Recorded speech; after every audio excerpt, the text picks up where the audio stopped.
मुक्ति पाने का, वो निर्वाण पाने का, सभी दुखों से मुक्त होने का जो मार्ग है वो ही भगवान बुद्ध का मार्ग है।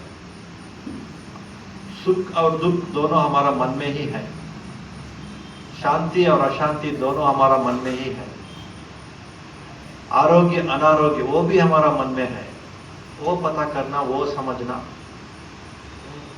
जो अनारोग्य का कारण है, जो अशांति का कारण है, जो दुख का कारण है, उसको दूर रखना। जो शांति का कारण है, जो सुख और समृद्धि और आरोग्य का कारण है, ऐसा चीज जो मन में है उसको बढ़ाना, वही भगवान बुद्ध का टीचिंग्स है, धर्म है। धर्म बोलने से बाहर अलग अलग फिलॉसफी, अलग अलग रिलीजन्स में क्या समझता है, वहाँ कुछ भगवान उनका शरण लेना ऐसा बोलते हैं। मगर भगवान बुद्ध का टीचिंग्स में धर्म का मतलब धारयति इति धम्मो, मतलब जो सच्चाई है, जो अच्छाई है, जो मन का सुख शांति तरफ लेके जाने वाला प्रकृति का नियम है, वो समझना, वही धर्म है। तो इसलिए तो हम अभी परित्तपाठ में, पठन में ये अलग अलग 28 बुद्धास, 28 मतलब 28 बुद्धा। हमारा गौतम बुद्धा सिर्फ एक बुद्धा है बस, उनका पहले और बहुत बहुत हजारों हजारों बुद्धा लोग आए थे, और आने वाला बुद्धा भी बहुत है। जो भी बुद्धा बन सकते हैं, एक तो एक बहुत बड़ा ऊपर बैठा है वो आएगा जाएगा, ऐसा नहीं बुद्धा का। जो भी वो बोधि तो हर एक आदमी का मन में है, उसको समझना, उसको पता करना, उसको बढ़ाते जाना, वो स्फूर्ति देने वाला टीचिंग ही भगवान बुद्ध का टीचिंग है। तो इसलिए तो हम मन का बारे में समझना है, मन को बढ़ाना है। ये स्फूर्ति, ये प्रेरणा देने के लिए भगवान बुद्ध और उनका धम्मा और उनका संघ में शरण लेना जरूरी है। वो श्रद्धा का वजह से ही हमको एक लक्ष्य मिलेगा, एक रास्ता मिलेगा, एक मार्ग मिलेगा, उसमें बढ़ने का एक शक्ति, एक हिम्मत, एक इंस्पिरेशन, एक आसक्ति, एक इंटरेस्ट, सभी आने के लिए श्रद्धा तो बहुत जरूरी है। इसलिए हर एक भगवान बुद्ध का सूत्र में, बहुत 90% सूत्रास में, उनका भगवान बुद्ध का टीचिंग में पहले श्रद्धा रखो। भगवान बुद्ध तो सम्मा संबुद्ध है, omniscient नॉलेज, पूरा ज्ञानी है। मन को शुद्ध करने का, मन का सही शांति पाने का पूरा जानकारी उनको है, उनका ऊपर श्रद्धा रखो। दूसरों के ऊपर श्रद्धा रखने का, शरण लेने का जरूरी नहीं है।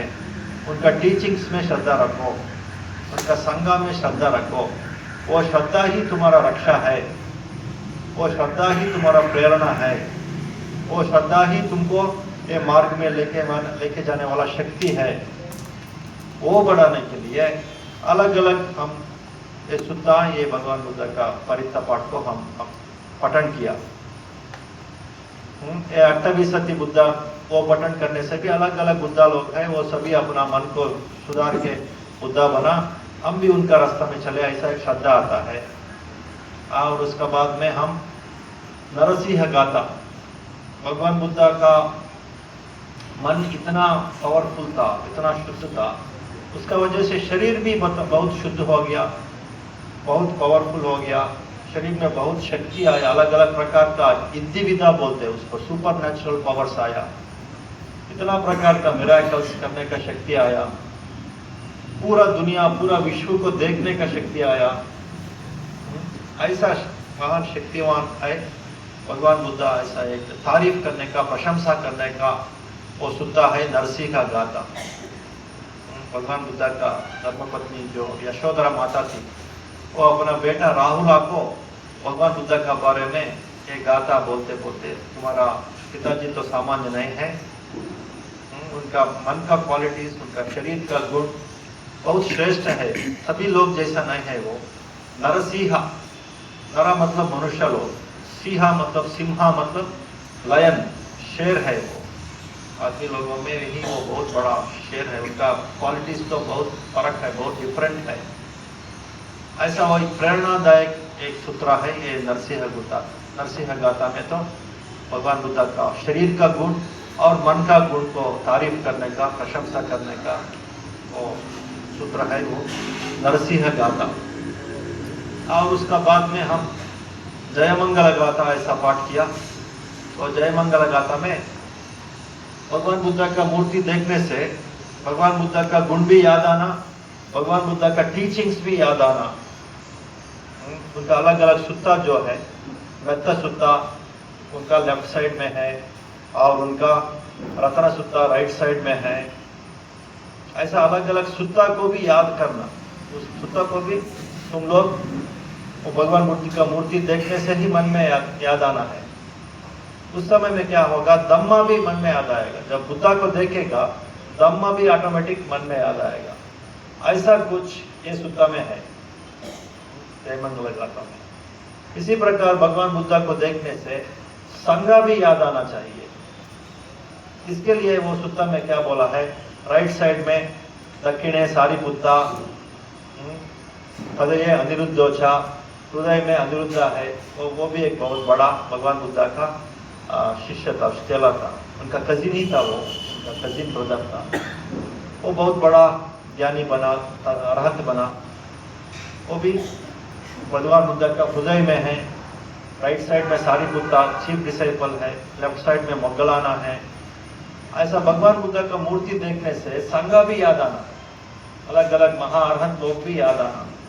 ऐसा एक इंटेंशन से जय मंगल गाथा में सभी संगा याद आने के लिए, धम्मा याद आने के लिए, भगवान बुद्ध का मूर्ति देखने से, ऐसा एक प्रेरणादायक सूत्र है जय मंगल गाथा।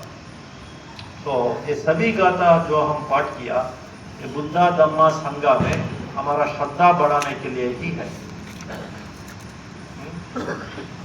ऐसा मन में श्रद्धा रखने से हमको ध्यान करने का प्रेरणा भी मिलेगा, शील पालन करने का प्रेरणा मिलेगा, अलग अलग पुण्य क्रिया करने का प्रेरणा मिलेगा। अलग अलग पुण्य क्रिया में दान, ये सर्विस, सेवा, अभी इतना लोग आके इधर विहार को देखभाल कर रहा है, अलग अलग सेवा कर रहा है, ये सभी सेवा है। ये भैया बच्चा बोलते हैं इसको, ये भी एक पुण्य क्रिया है। बाद में पुण्यानुमोदना भी मालूम है आप लोगों को। धम्मा सुनना भी एक पुण्य क्रिया है। धम्मा का क्वेश्चंस पूछ के अच्छा से समझना भी एक पुण्य क्रिया है। ये सभी पुण्य क्रिया बढ़ाने का एक प्रेरणा मिलेगा जब तुम्हारा मन में श्रद्धा है बुद्धा धम्मा संगा का ऊपर। और श्रद्धा पाने के लिए ही ये सभी शांति करने का जरूरी है, पूजा पाठ करने का जरूरी है, परिता पाठ सुनने का जरूरी है। बिना श्रद्धा कुछ भी नहीं होगा, धम्मा में प्रोग्रेस नहीं होगा। हाँ, तो इसलिए तो हम ये श्रद्धा बढ़ाने का परिता पाठ किया, शील लिया और ध्यान भी किया। ध्यान भी एक पुण्य क्रिया है। और अभी धम्मा भी सुना तुम लोग, ये भी एक पुण्य है। और इसका बाद में और भी प्रज्ञा बढ़ाने के लिए you have all the slides, तो योर स्लाइड्स, ओके।